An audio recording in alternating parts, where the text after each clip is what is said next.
What's going on, everybody? Welcome to another real estate tutorial. I've been getting some requests on how to edit or color grade C-Log footage for real estate. I'm going to show you how I do it. There's two different ways. And if you're wondering what C-Log is, so it's essentially basically not all cameras have them, but usually the high-end ones do. It's a color profile similar to like RAW. When you shoot RAW photos, it doesn't matter what profile setting you have it on, standard, neutral, landscape, whatever.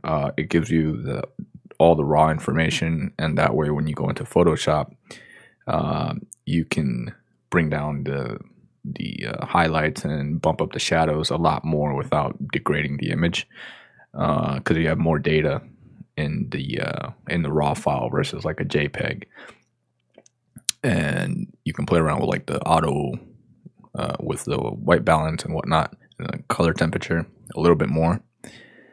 Same thing with video. So there's raw video, which really high-end cinema cameras do, and then there's C-Log, which is kind of like a mix between shooting like a standard profile and raw.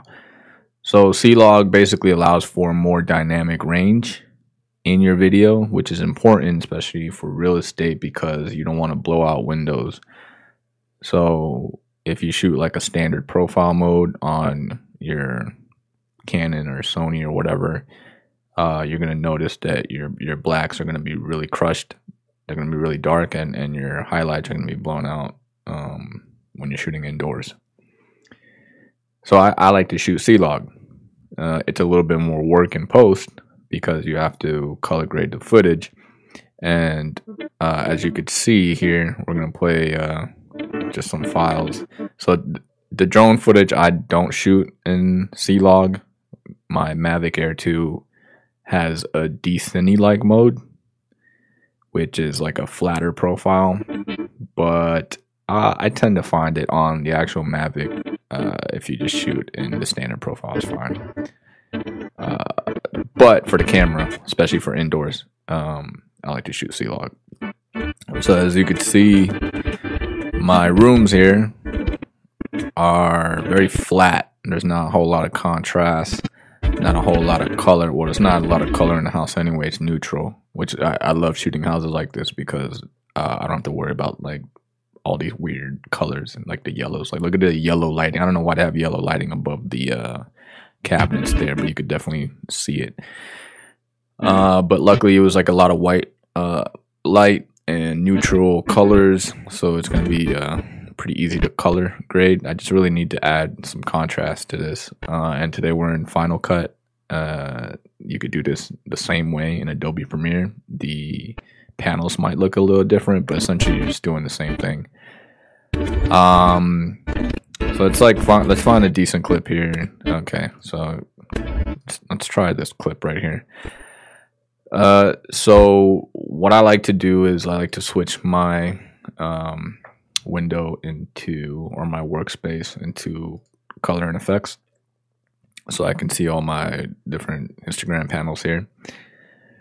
Now, when you shoot a traditional image or a traditional video file in a standard profile mode, your blacks are going to be all the way down to 0, and your highlights or your whites are going to be all the way up to 100. This is what we're looking at when we're looking at this like Luma chart here. So you can see that the window is in the center, and here you could see that the highlights or the brights, like they go all the way up to 100 because it's representing the window here in the photo. Everything like to the left and to the right is, you know, the left side, the right side of the room. And so what I'm trying to do here is I'm trying to make sure that this has some more contrast, so that like the blacks are black, meaning that like the blacks go down to 0. So there's a few ways of doing it. I can use the I forget what this panel is called, the color board or the color wheels. I'll show you both ways. And so I just drag down my, what's going on here? Am I selected on the right clip? Oh, I'm on saturation. Whoops. So you go to your exposure, and you see I have shadows, midtones, and highlights. So if I bring down the shadows or the blacks all the way down to where just the first element here touches 0, you can see I start to add a lot more contrast to the image. And then I can bring up my highlights or my whites. And I am definitely, so I went above 100, and that's because I'm blowing out this window here. But again, we're shooting indoors, so you're going to blow out some windows. It's not going to be perfect. Cameras aren't, they don't have as much dynamic range as the human eye. So you're going to have to play around with this a little bit. But for the most part, I just want the interior to be properly exposed. So I'll bring up the highlights.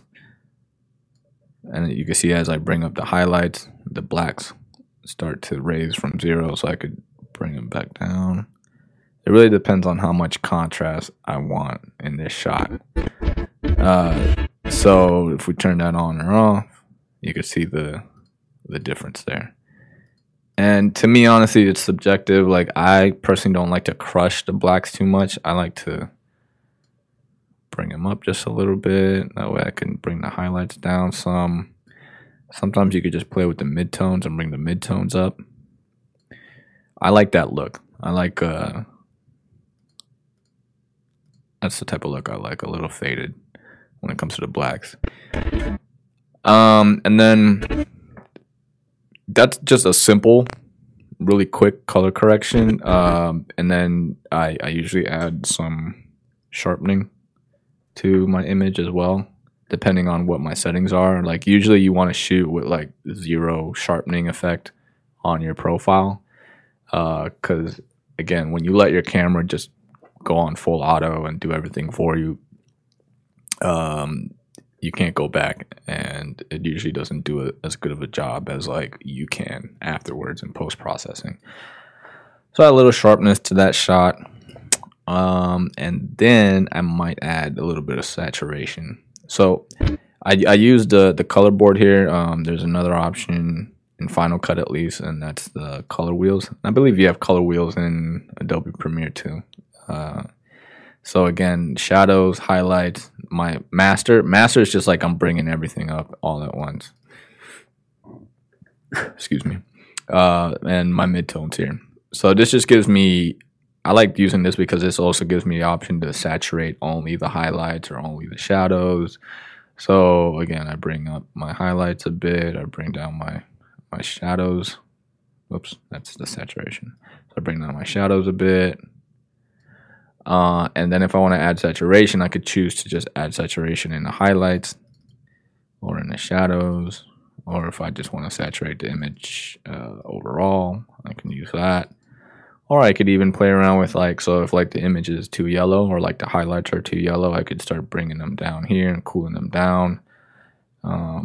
As you can see, I could make it warm or I can make it pretty cool just in the highlights, or same thing with the shadows. So those are 2 different panels that you could use to color correct. But I find the easiest way is most cameras have, like, if you go to the, like, for example, I shoot on a Canon EOS R. Well, actually, I just bought the EOS R6, so I'll be shooting on that.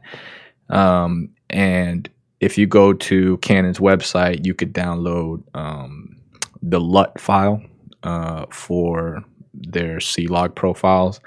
And all that means is that when you apply the LUT file, it color corrects the image to what it's supposed to be. So if I go to custom LUT and I apply that effect to my file, and then I go over to my, so I have 3 different C-Log LUTs for my Canon, and they all do a slightly different job or styling. I don't know. The one I find that works the best is the C-Log to Rec 709 wide dynamic range. So as soon as I apply that, you can see it does something similar to what I was doing prior. So this gives me a starting point. So what I could do is I can copy that. Actually, let me delete this color board and this color wheel.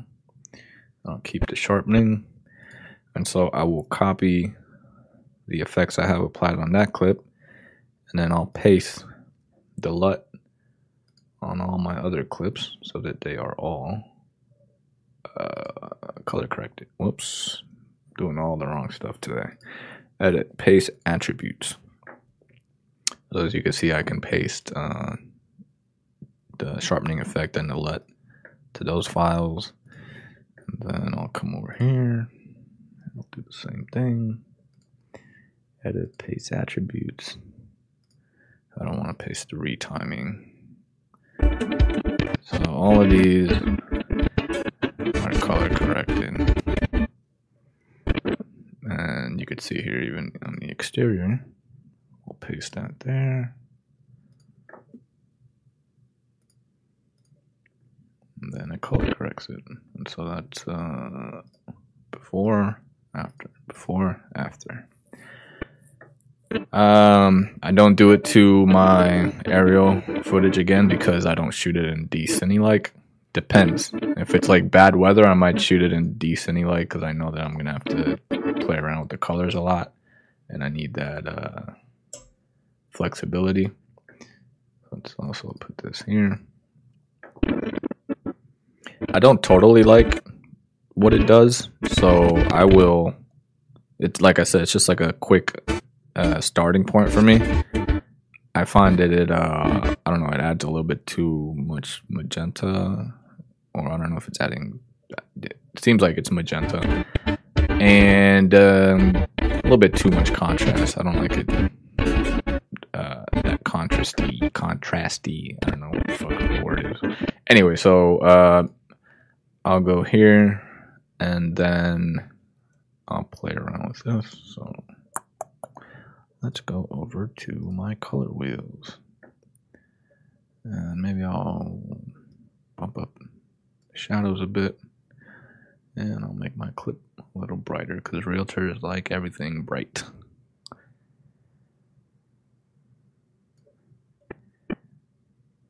Okay.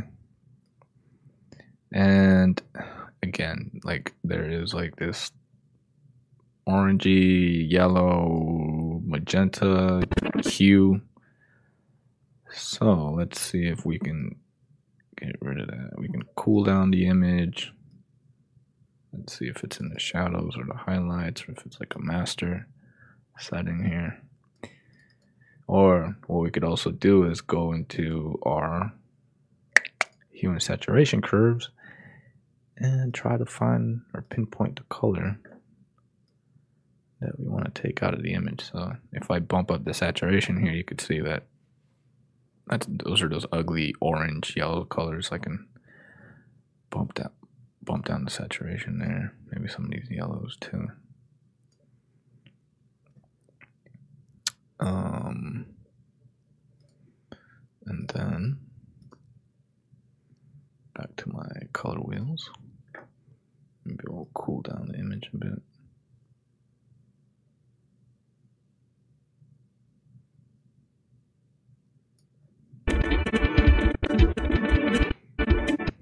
And it looks, I don't know, it looks a little bit too dark for me. So let's, yeah, the overall brightness. Bump that up. Let's just see what that looks like. It's a little better. We'll copy that. Then we'll paste it on all of our clips. See what that looks like. So I don't want to paste that or that, just the color wheels and the hue and saturation.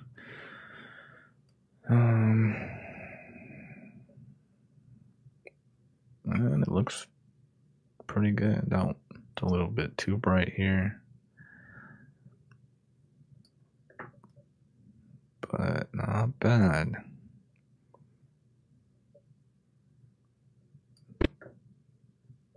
Okay.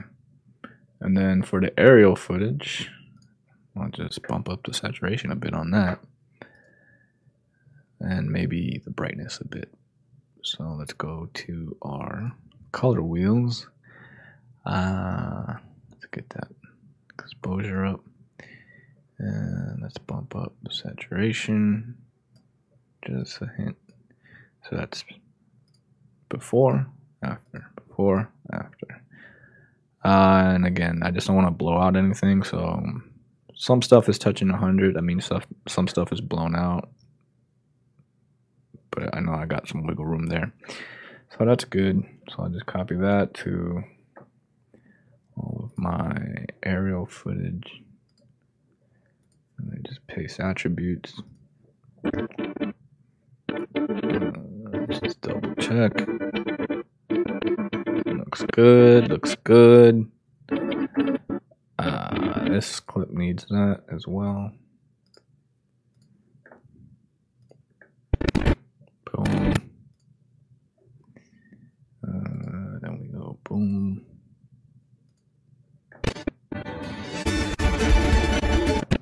Cool stuff. Okay, so maybe I'll add a little bit more saturation to this clip here. Let me do it. This panel. It's too much. It's just right there. And maybe on the highlights. Okay. Cool. Looks good to me. Or looks presentable, you know, for the price point. We don't want to kill ourselves here. This was overexposed. So we'll bring this down. Let me not forget. And you can see here, this is way over 100. So I'm just going to bring it right down there. Same with this one. I did the color wheels. Just bring that down under 100. And that's much better. Cool.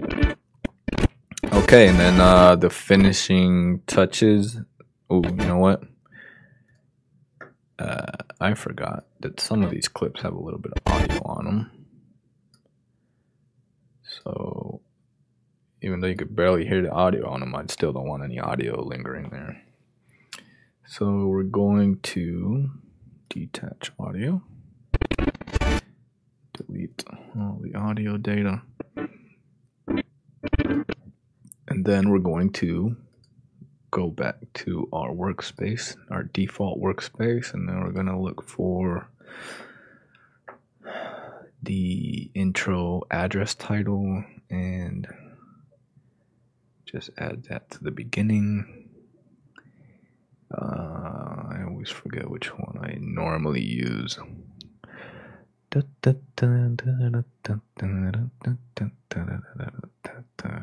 not it. That's not it. It's one of these. I have a ton of title effects here in Final Cut, but there's only a couple that work for real estate.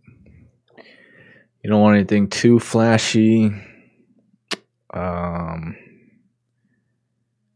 and you just want something that you can overlay that has some sort of background on it so you can clearly see the address.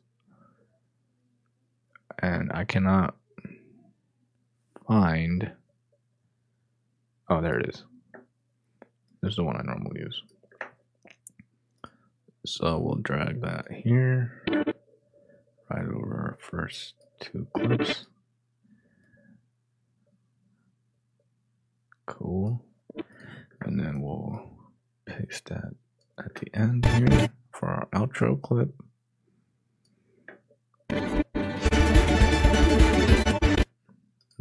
also do a fade to black. And where are my transitions? Fade to color, as they call it in Final Cut. And I gotta look up the address or the realtor's name or whatever, but let's just watch the final video real quick.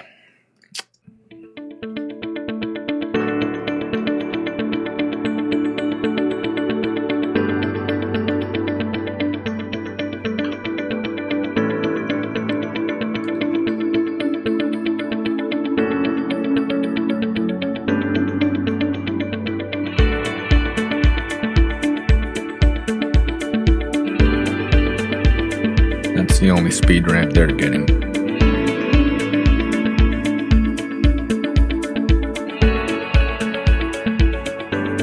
It was a nice house though. Well kept.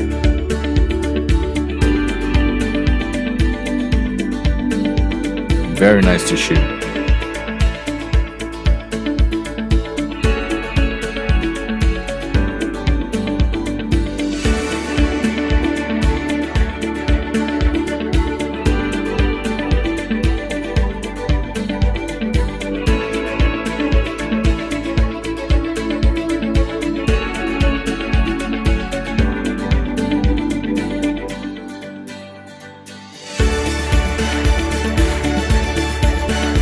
Hero shot. Cool. And that's it, guys. Didn't go into crazy detail, but again, so that's color correcting or color grading C-Log footage. And remember, depending on your camera, it's going to be called something else. So Canon C-Log, Sony S-Log, Nikon, if you have one of those, I think it's a D-Log file. But if you guys are shooting video, you should be shooting on a Canon or a Sony anyway. Those are the two big players right now, and they have the best video specs. They just released some crazy cameras. I got the R6, the Sony a7S III is out, so consider getting one of those cameras if you're shooting real estate. But yeah, that's it, guys. If you guys have any more questions, let me know.